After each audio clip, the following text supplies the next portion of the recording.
상관관계 분석 완벽 가이드에 오신 것을 환영합니다. 데이터 간의 관계를 이해하는 상관관계 분석의 모든 것을 7가지 핵심 개념으로 배워보겠습니다. 상관계수 계산부터 히트맵 시각화, 다중공선성까지 초급 개발자를 위한 완벽 가이드를 시작합니다. 오늘 학습할 내용은 총 7가지입니다. 먼 상관관계의 기본 개념을 이해하고 Pandas의 Core 메서드로 상관계수를 계산하는 방법을 배웁니다. 그 다음 히트맵으로 시각화하고 양의 상관관계와 음의 상관관계를 구분해 봅니다. 또한 상관관계와 인과관계의 차이를 이해하고 다중공선성 문제를 해결하며 마지막으로 중요한 변수를 선택하는 방법까지 살펴보겠습니다. 상관관계란 두 변수가 함께 변화하는 패턴을 수치로 나타낸 것입니다. 예를 들어 광고비를 늘리면 매출이 올라가는지, 날씨와 매출은 관계가 있는지 등을 객관적인 숫자로 확인할 수 있습니다. 상관계수는 -1부터 +1 사이의 값을 가지며 1에 가까우면 강한 양의 상관관계를 0에 가까우면 관계가 없음을 의미합니다.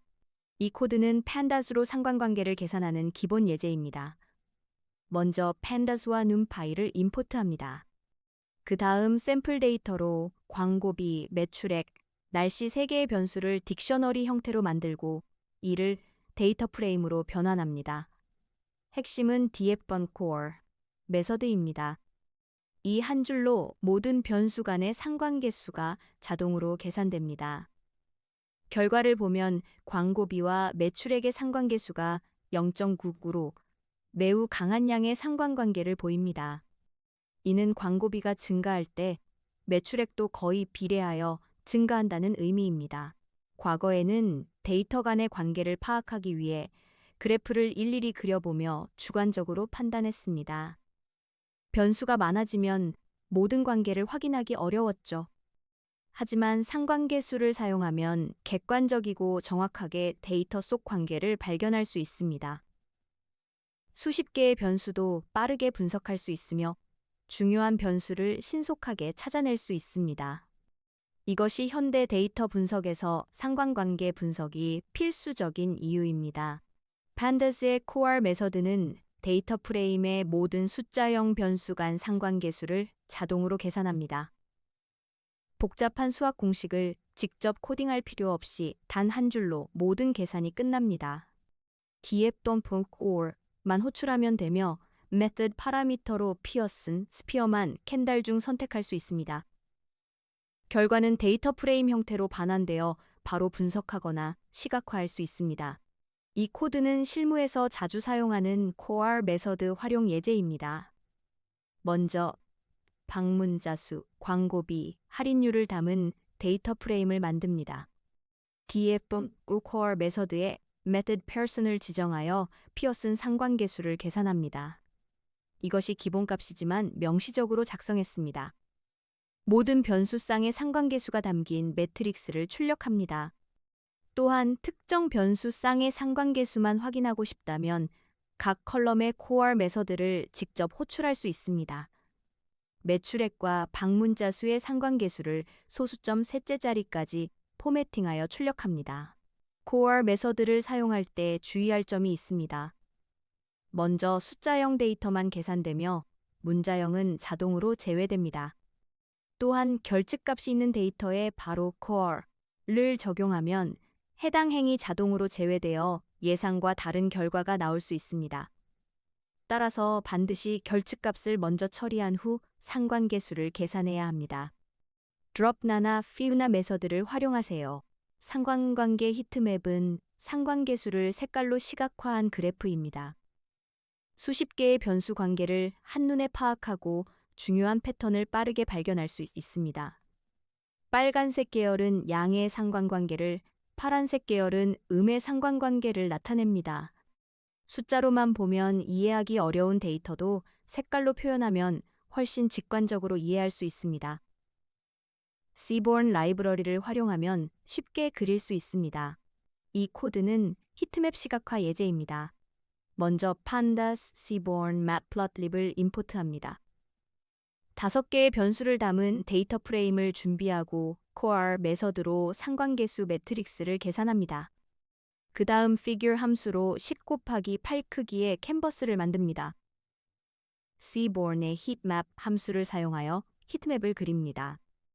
anot true는 각 셀의 숫자를 표시하라는 의미이고 cmap coolworm은 빨강 파랑 색상 팔레트를 사용하며 center's 예와은 0을 중심값으로 설정합니다. 마지막으로 제목을 추가하고 그래프를 표시합니다. 양의 상관관계와 음의 상관계를 구분하는 것은 매우 중요합니다. 양의 상관계는 한 변수가 증가할 때 다른 변수도 함께 증가하는 관계입니다. 예를 들어 광고비가 올라가면 매출도 올라가는 경우죠. 반대로 음의 상관관계는 한 변수가 증가할 때 다른 변수는 감소하는 관계를 의미합니다. 가격이 올라가면 수요가 줄어드는 경우가 대표적입니다. 상관계수의 부호를 보면 쉽게 구분할 수 있습니다. 상관계수의 절대값으로 관계의 강도를 판단할 수 있습니다. 일반적으로 절대값이 0.7 이상이면 강한 상관관계, 0.부터 0.7 사이면 중간 정도의 상관관계, 0.3 미만이면 약한 상관관계로 해석합니다. 이 기준은 분야에 따라 조금씩 다를 수 있지만 데이터 분석의 일반적인 가이드라인입니다.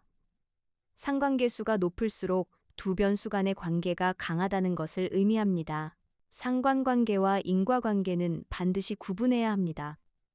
상관관계가 높다고 해서 인과관계가 있는 것은 아닙니다. 유명한 예시로 아이스크림 판매량과 익사 사고는 상관계가 있지만 아이스크림이 익사를 유발하는 것은 아닙니다.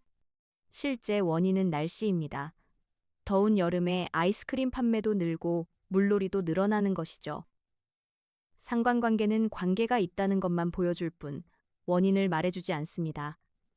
제3의 변수가 존재할 가능성을 항상 염두에 두어야 합니다. 이 코드는 허위 상관관계의 전형적인 예제입니다. 아이스크림 판매량, 익사 사고, 평균 기온 세 변수를 담은 데이터 프레임을 만듭니다. 상관계수를 출력해보면 아이스크림 판매량과 익사 사고는 높은 상관계수를 보입니다. 하지만 실제로는 평균 기온이라는 제3의 변수가 둘 다에 영향을 주는 것입니다. 이처럼 상관관계만 보고 인과관계를 추론하면 잘못된 결론에 도달할 수 있습니다. 원인 파악은 별도의 분석이 필요합니다. 다중공선성은 독립변수들 간에 강한 상관관계가 있는 현상을 말합니다.